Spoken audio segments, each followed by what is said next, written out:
দিয়েছে, এই জন্য 31st নাইট আবার পালন করছে। মাথায় রাখবেন 31st নাইটে কি করা হয়, বলে 2025 যাবে, 26 আসবে। তো কি হলো, আসলো তো কি আর গেল তো কি, 26 আসবে, ও যাবে একদিন, 27 আসবে, এত খুশি হওয়ার কি আছে? আবার 27 যাবে, 28 আসবে, যত আসবে আর যাবে ততই আপনি আমি যে মরণের কাছে যাচ্ছি।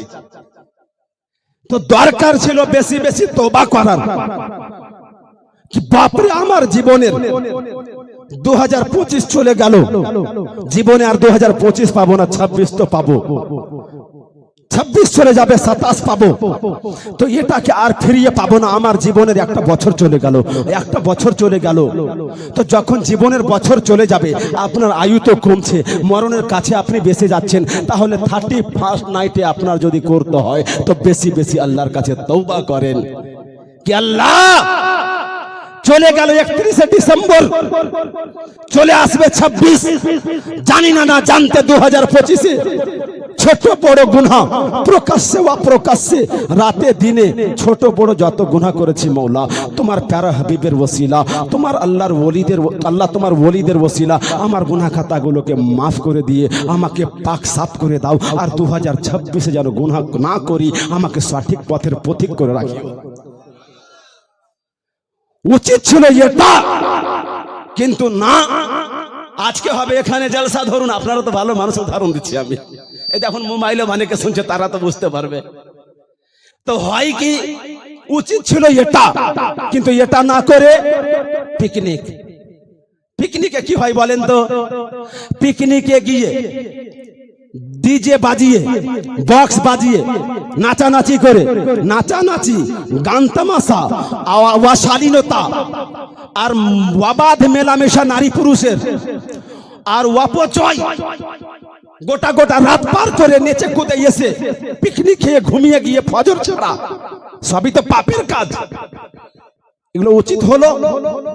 এগুলো উচিত হলো না।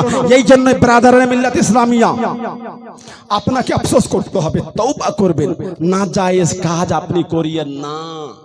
আল্লাহ তো ভাববে, দেখ এর বছরে একটা জীবনের একটা বছর চলে গেল, অথচ শেষ দিনটাতে মাফি চাওয়ার দরকার ছিল, কিন্তু না, পাপে লিপ্ত থাকলো। এই জন্য এই ভুলটা করিয়েন না ব্রাদার, এটা আমাদের জন্য নয়। আপনি ঈমানদার, আপনি মুমিন, আপনি লা ইলাহা ইল্লাল্লাহ মুহাম্মাদুর রাসূলুল্লাহ পড়েছেন, আপনি ওলিকে মানেন, আপনি বড়ে পীর সাহেবের 11वीं शरीफ करने वाला, খাজা শরীফের 6ठी শরীফ মানানে वाला, আপনি কেন নাচবেন? নাচবে যারা খ্রিস্টানের আদর্শে আদর্শিত হয়েছে তারা নাচবে, আর যারা গৌসের আদর্শে আদর্শিত হবে তারা তওবা করবে। খাদার চরিত্রে যারা প্রভাবিত হবে তারা তওবা করবে, নাজায়েজ কাজের মাধ্যমে 31st নাইট পালন করতে পারে না, পারে না, পারে না। রাসূল সাল্লাল্লাহু আলাইহি ওয়াসাল্লাম হাদিস শরীফের মধ্যে বলছেন, মান তাশাব্বাহা বিকাওমিন ফাহুয়া মিনহু, যেই ব্যক্তি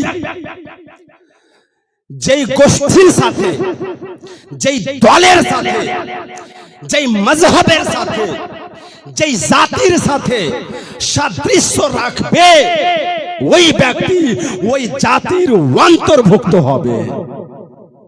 আপনি কি চাইছেন 31st নাইটে বেহুরমতি করে, পাপ করে, নাচানাচি করে, পিকনিকের নাম দিয়ে নারী পুরুষের অবাধ মেলামেশার মাধ্যমে খ্রিস্টানদের মতো কাজ করতে চান? এটা খ্রিস্টান কান্ট্রিতে হয়, বা যারা খ্রিস্টান তারা করে, বা খ্রিস্টানদের আদর্শে যারা আদর্শিত তারা এটা করে। আপনি তো মুসলমান, আপনি তো নবীর চরিত্রে, নবীকে আপনার জন্য আল্লাহ নমুনা করেছেন, নবীর চরিত্র শিখেন। নবী ওয়ালা যারা, নবীর আশিক যারা, তাদের আপনি চরিত্র শিখেছেন, আপনি কেন করতে যাবেন? মনে রাখবেন মুসলমান, যেই ব্যক্তি নবী বলছেন যেই জাতির সাদৃশ্য অর্জন করবে তার অন্তর্ভুক্ত হবে। আজকে আপনি যদি 31st নাইট হোক বা ক্রিসমাস ডে পালন অনেকে করেছে এর আগে, বা আরও অনেক রকম আছে, অনেক রকম পূজা পাঠও হতে পারে, ধার্মিকভাবেও অনেক কাজ আছে। ওই বিধর্মীদের সাথে আপনি যদি নিজেকে তাদের মতো প্রভাবিত করে দেন, আপনি মাথায় রাখবেন মহিষের যখন হবে তাদের সাথে আপনাকে উঠানো হবে। আর তাদের অন্তর্ভুক্ত করে দিয়ে নবীর হাদিস যে বলা হয়েছে, আপনি তাদের অন্তর্ভুক্ত যখন হয়ে যাবেন তারা জাহান্নামী হবে, আর তাদের পিছনে পিছনে আপনাকেও জাহান্নামী হতে হবে। আর এর বিপরীতে আপনি যদি আল্লাহ ওয়ালাদের সাথে ভালোবাসা রাখেন, আল্লাহর নবী এটাও তো হাদিসে বলছেন, যেই ব্যক্তি দুনিয়াতে যার সাথে ভালোবাসা রাখবে তার হাসর তারই সাথে হবে। এই জন্য আমি আপনাদের কাছে অনুরোধ করে যাব, আপনাদের আমি বার্তা দিয়ে যাব, যদি ভালোবাসতে হয়, অনুসরণ করতে হয়, ফলো যদি করতে হয়, নবীকে ফলো করেন, মানতে যদি হয় আবু বকরকে মানেন, চরিত্র যদি নিতে হয় উমরের কাছ থেকে নেন, আদর্শ যদি শিখতে হয় উসমানের কাছ থেকে নেন, ক্যারেক্টার যদি নিতে হয় আলীর কাছ থেকে নেন, চরিত্র যদি নিতে হয় তাহলে কৌসের কাছ থেকে নেন, যদি ফলো করতে হয় গরিব নামাজকে ফলো করেন, আল্লাহ ওয়ালাদেরকে ফলো করেন, ইনশাআল্লাহ নবীর হাদিস অনুযায়ী এই আল্লাহ ওয়ালাদের সাথে আমাদের হাসর হবে নিশ্চিন্তে, এরা জান্নাতি হবে, এদের ওসিলাতে এদের পিছনে পিছনে আমরাও জান্নাতি হয়ে যাব।